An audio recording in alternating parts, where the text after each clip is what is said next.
we're going to take a look, first look here at Totally Guitars, at an Everly Brothers tune, Bye Bye Love. Now this is a fun song to play. Matter of fact, you can do it with 3 chords.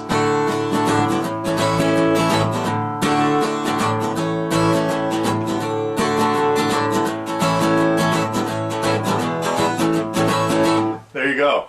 A, D, and E. Simon and Garfunkel did it. They did it in the key of G.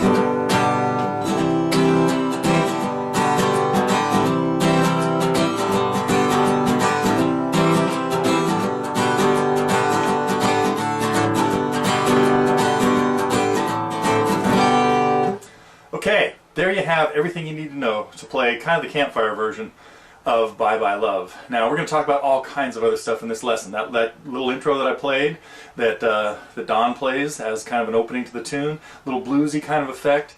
Now these guys were one of the biggest influences on rock and roll there was. And a lot of it was because of what they did harmony-wise. So they started singing as kids with their parents and with other folk and country acts in that were, you know, around the East Coast at the time. Well, more in, you know, Kentucky, Tennessee, that area, and really developed this close harmony stuff that was popular in folk and country stuff, popular by bands like the Carter Family, the Delmore Brothers, some things like that. But in the 50s, with the rise of like Elvis and things like that, they brought this sound into rock and roll, and that changed. This partly changed the world. This was a huge influence on the Beatles. So, matter of fact, the Beatles once in a while refer to themselves as the English Everly Brothers, or as kind of a compliment.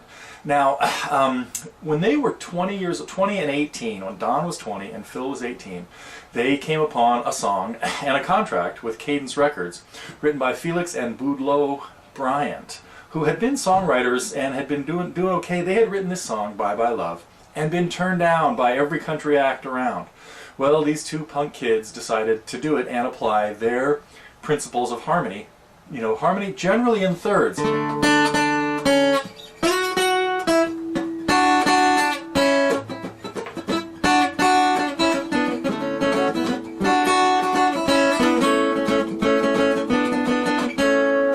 Putting those 2 notes together with their voices, and of course the way their voices blended was well, like brothers.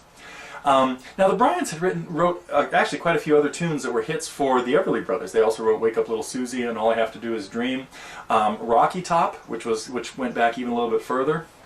And so the Everly Brothers didn't write a lot of their own stuff. They did a little bit later, and they had a couple hits of their own with Kathy's Clown and When Will I Be Loved.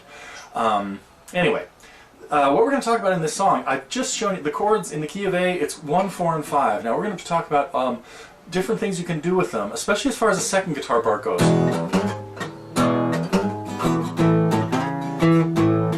Some little things that we hear Phil do, probably, in the background, and the little punctuation marks that Don does when they're. Anyway, we're going to talk about dressing this up. We'll talk about a very simple version.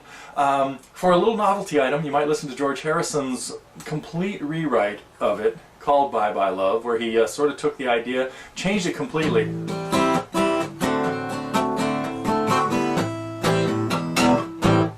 Turned it into a minor blues thing, and rewrote lyrics to sort of suit what was going on in his and Eric Clapton and Patty's life at the time. So his album Dark Horse includes a kind of a different take on Bye Bye Love. Anyway, we're going to talk about the chords, and we'll talk about some different ways of playing the chords, bar chords, the C family of movable chords, the C7 shape we'll be using, and that is about it. And then at the end I'll talk about how I might play this, trying to incorporate as many of those little things into it as we can to make a little more complex arrangement. But this is a perfect campfire song, just strumming the 3 chords. You can always use a 7th chord on chord 5. So if we're in the key of A, go to E7.